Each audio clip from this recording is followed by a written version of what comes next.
Hello students, welcome to a lesson through the virtual training center of the Brihan Mumbai Mahanagar Palika. My name is Shraddha teacher, and in this lockdown period, since we are not able to go to school, children, we will be doing many lessons here online through the virtual class. So come on, let's proceed to our lesson for today. So children, as promised earlier, I'm back with a lesson in standard 10th. Subject is English, and as you can see the frame of the video, you can see these beautiful animals in the four corners. So we are going to continue the video that we started last time, and the name of the lesson is The Night of the Scorpion. Now it is lesson number 3.1 in your textbook. We have already done part 1 in the previous video. So let us continue with the lesson and do part 2 in this video. Now let me just remind you that in the previous video, we talked about certain parts of the certain exercises which were there before the poem. We also talked about the poet, that is Nissim Ezekiel. We talked a little bit about his life, and we also talked about the various awards which he won, the kind of recognition he has in the Indian literary scene. Now let's move on and let us do the other, you can say, exercises in the lesson. We also have read the poem and I have tried to explain the meaning of the poem to you in the previous video. So in this video, before we move on and see what are the exercises, let us quickly look at the summary in case you have forgotten what we did last time. So what is this poem about? It is a poem about a night when a woman, that is a poet's mother, is stung by a scorpion in a poor village in India. And then there are various people who come to help her. Her concerned neighbors rush to help her and they give her advice, and they also try to hunt out the scorpion using lanterns and sticks and lights, etc. And the neighbors, along with her husband and the holy men, they try different kind of cures for the scorpion sting. But at the end of the day, time proves to be the best healer, and after 24 hours, the bite loses its sting. That is, it stops paining. And after this entire ordeal of 24 hours, the mother, her reaction is just that she's thankful that the scorpion has stung her and not her children. So I think this will take you back to the poem and you will be able to recall what all different things we have talked about when we read and tried to understand the meaning of the poem, The Night of the Scorpion. Let us now move on and let us do certain exercises which are based on what you have learned in this lesson. We also have certain exercises based on figures of speech, etc. in this particular part of the video. So this is the first point that we are going to talk about, or the first exercise that we are going to do, where we are going to try and figure out what the entire poem was about. So this poem is divided into 3 parts here. That is line 1 to 7, line 8 to 33, and line 34 to 48. And let us try to figure out what is happening in these 3 parts of the poem. So in the first part, that is in line 1 to 7, what happens? The scorpion comes into the house, and to escape the rain, it comes into the house and it hides under a sack of rice, and it stings the poet's mother. Now in the next part of the poem, that is line number 8 to 33, we will see that the villagers rush to the aid of the poet's mother and they try to ease her pain in as many ways as possible.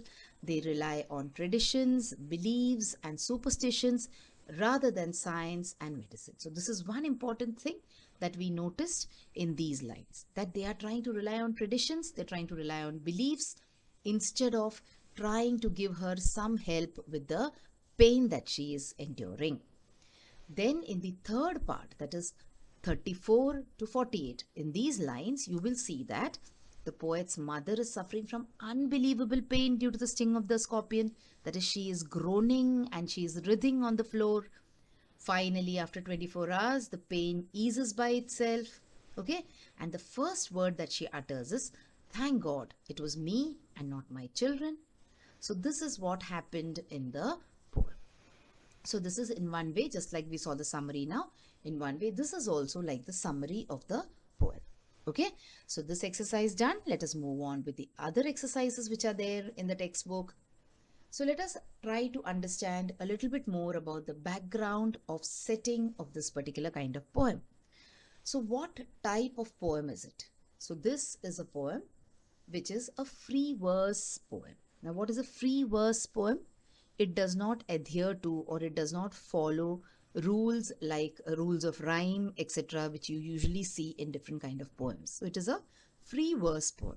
When you read the poem also, you felt like you're reading a story, and it is not a poetry at all. Okay, it is not a part of poetry at all, it is a part of prose. So that is why this kind of a poem is called as a free verse poem. You will see that it does not have any rhyme scheme. So usually when you read a poem, you will see that the lines rhyme with each other. The first line rhymes with the second or probably the third. Okay, so in this particular poem, there is no rhyme scheme. That is why we call it as a free verse kind of a poem. You will also see that The Night of the Scorpion is a 8 stanza poem. Each stanza contains between 3 and 18 lines. So this is just an observation of the kind or type of poem that it is. You can read the poem once again and you can put in your own observations about the type of poem that you feel it is. All right. Moving on, let us see what about the setting. So is it a rural or is it urban? That is it set in a city or is it set in a village? We discussed that scorpions are kind of creatures that you might not find around crowded places like cities.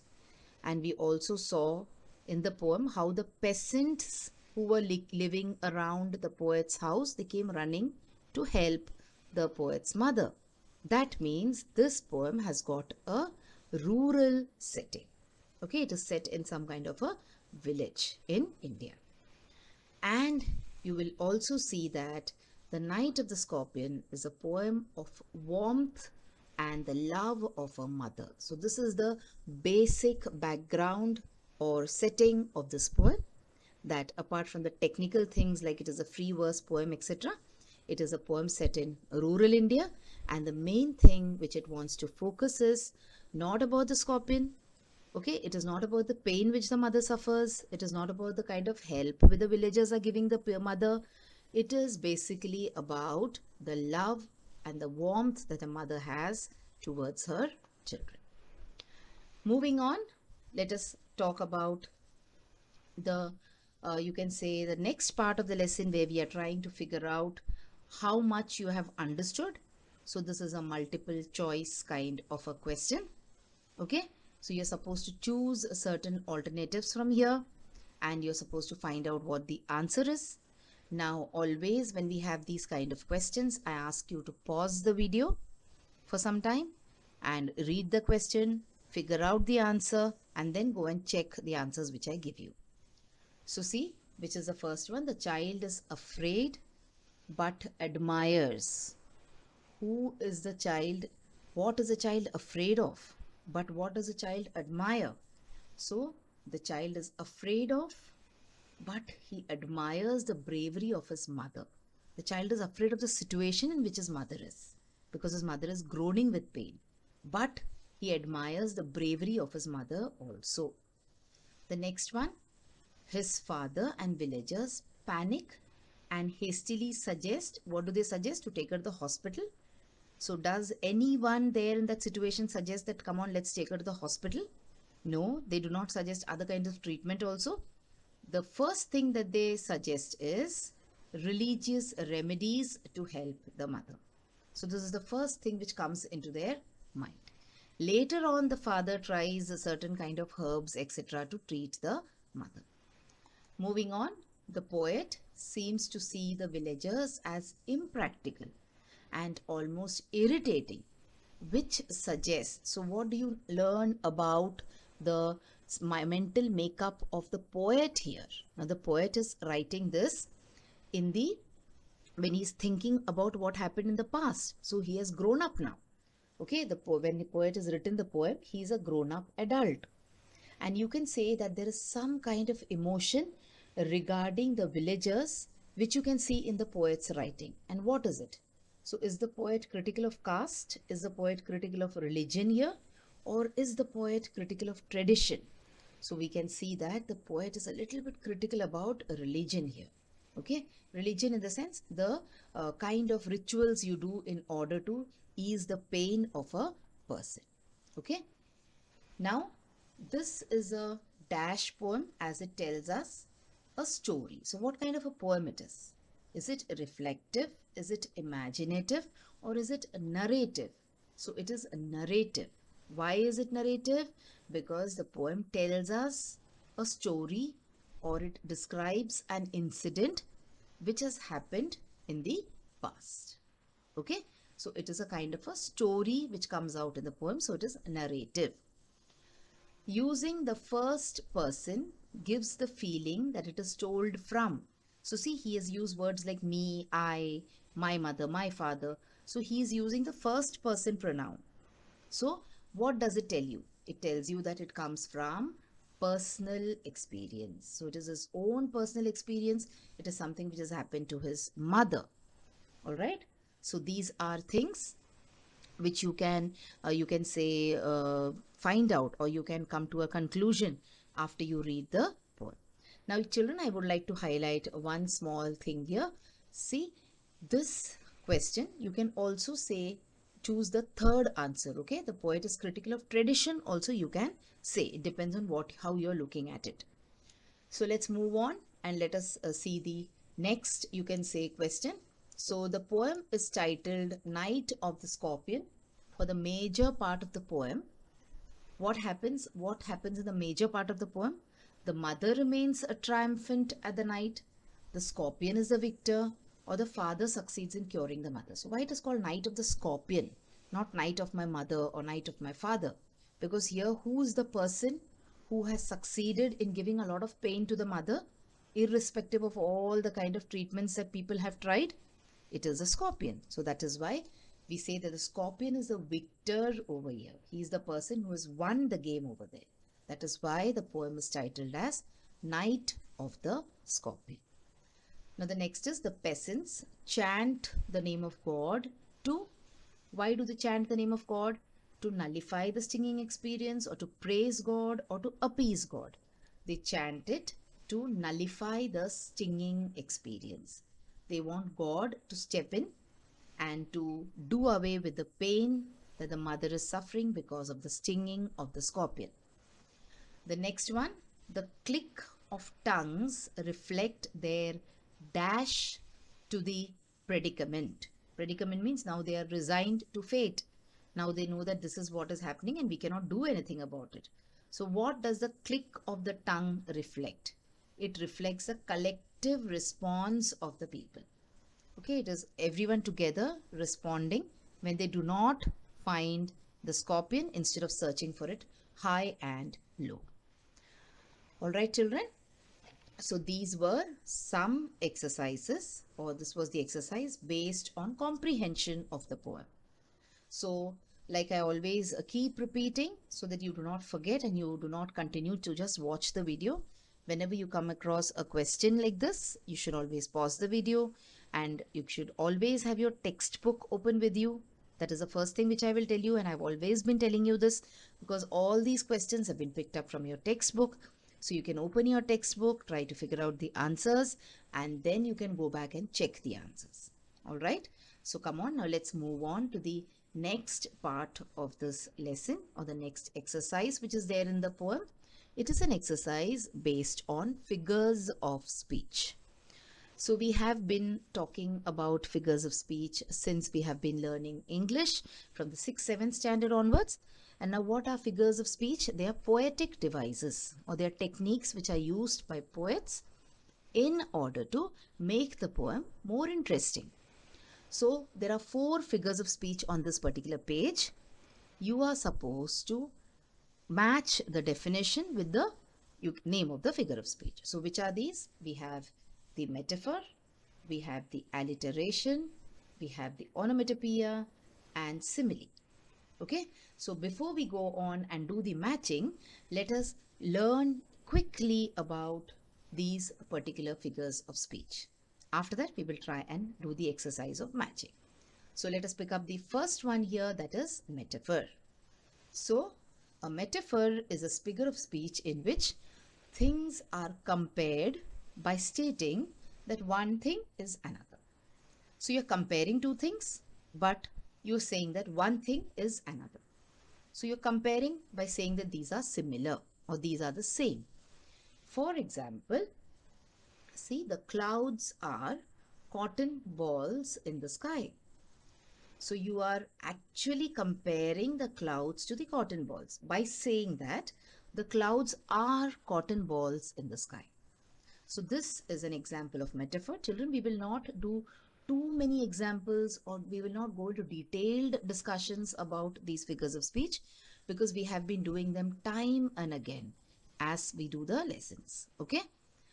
So what are the examples of figures of speech? See, examples of metaphor. Bob is a hungry wolf. Now, what is the meaning of Bob is a hungry wolf? Now, Bob is the name of a boy and a hungry wolf is an animal. So, when you're saying Bob is a hungry wolf, are you trying to say that Bob is an animal? Here, what are we doing? Bob is being compared to a wolf when the wolf is hungry. Okay, when the wolf is hungry, he gets violent and he gets, you can say, agitated. So here we are saying that Bob is so hungry that you can compare it to a wolf which is hungry. Look at the next one. Sue is a rose filling the room with her sweet scent. So we are calling Sue a rose, or we can say that Sue's scent is being compared to the scent of a rose. Okay, so we are comparing a girl to a rose. So this is an example of a metaphor. Come on, let's move on to the next figure of speech. Alliteration. This is one of the easiest figures of speech to learn according to me. Okay, I feel that this is very easy to learn as well as to recognize when you get a question. So when two or more nearby words start with the same consonant sound, then it is alliteration. Let's see some examples. See the example. The beautiful blue butterfly bumped into a box. Okay, so we are talking about the beautiful blue butterfly. So see, the words beautiful blue butterfly bumped box, all these start with the sound of the consonant B from the English alphabet. All right. So this is why this particular line is an example of alliteration. The beautiful blue butterfly bumped into a box. All right. So this is alliteration for you. Let us go to the next one. What is onomatopoeia? Now, onomatopoeia is a word or a group of words which imitates the sound it is describing. So when you hear the sound, when you read the sound of of something in a sentence, sounds like bus, thud, slam, bam, then that is an example of onomatopoeia. So this also is very, very easy to recognize in a sentence. Okay. For example, see here, quack, quack. So when you read the word quack, quack, you can immediately visualize a duck walking around with its open bill. All right. Then when you see words like zzz, someone is sleeping. All right. So these are all examples of onomatopoeia. Then we have the last one, simile. Now this is also where you compare two things. Now simile is also simple as per me. Now you might say that I teach English, so I find all this simple. It is not like that. See, you have certain ways in which you find out which would be easy to figure out, which could be difficult to figure out. So there are some techniques which are very, very, you can say plain for you to see. For example, let us look at this one. See, when you say metaphor, you might get a little confused. Okay, you don't know whether it is metaphor or it is something else. But when you talk about alliteration, when you see an example like this, and when you see that the same letters of the alphabet are repeated again and again in a sentence, definitely 100% it will be alliteration. Foolproof this is. Okay, that is why I say that certain figures of speech are more easy compared to the others. Now, onomatopoeia also is easy. If you see words like buzz, if you see words like thud, ping, pong, ring, such words in a sentence, that means you can very safely say that these are all examples of onomatopoeia. Okay? And simile is when there is comparison. Now, metaphor was also comparison, but in simile, you will see that the words like or as is used. So wherever you see like or as used and where there are two different things, you can safely say that it is an example of simile, isn't it? That is why I said it is easy. So look at this. As sweet as a pie. So what is it? It is comparing something to a pie, which is very sweet. Now, pie is a kind of a dish which is baked like a cake. So a pie can be sweet, it can be savory also at times. Then colorful like crayons. So how are crayons? Have you seen a box of crayons? You have so many different colors in them. You have green, blue, red, purple, yellow, black, white. Okay. So something is as colorful as what? As crayons. So see, what are you using? You're using the word as. You're using the word like to compare a pie with something and to compare crayons with something else. So these are all examples of similes. So what happens is when you get a paragraph or when you get a stanza from a poem and they ask you to pick up two figures of speech or three figures of speech from that, you should try and locate the keywords. That is, you should try and see where there are words like as, where there are words like, and say that, okay, this is a simile. And where the letters of the alphabet are repeated, there the consonant letters, there you can say very safely that it is alliteration. Okay, so these are the four figures of speech that we were supposed to do as part of this lesson. Now let us try to go back and try to match and see whether our definitions and the meanings are correct. So what is a metaphor, children?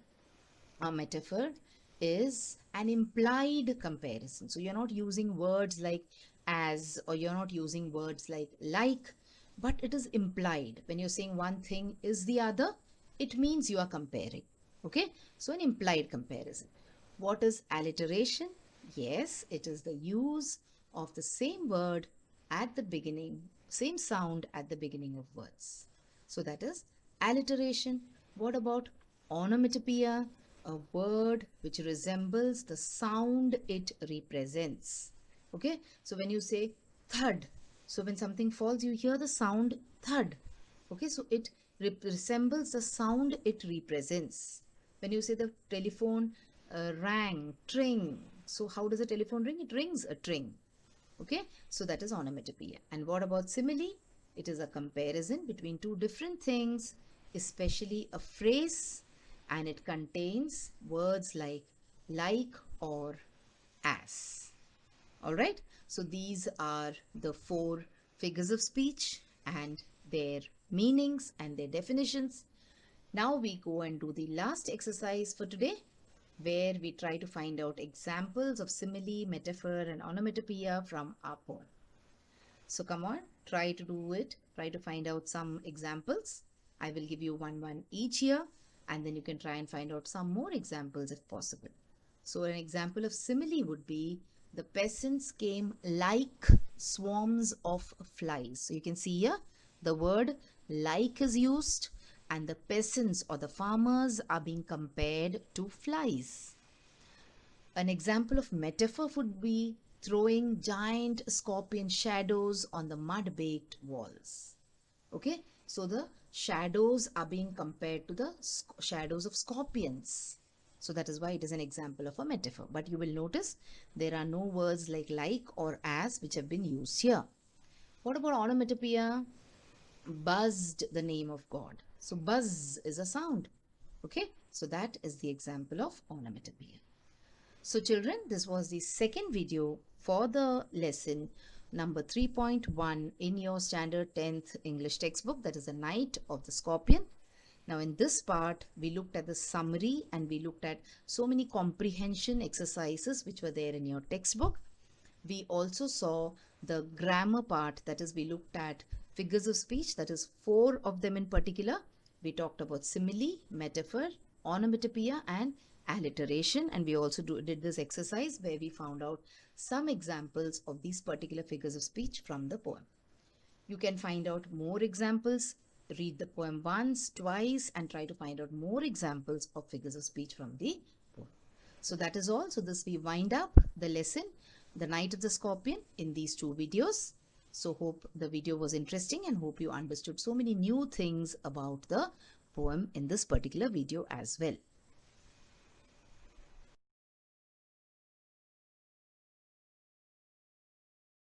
So children, wasn't that a wonderful video? And did you enjoy watching it? So if you want to watch more such videos in future, then please like this video and also subscribe to our channel, the MCGM Portal for Education, and also hit the bell button so that you get notified whenever I upload a new video here. Thank you so much for now. Let's meet again soon.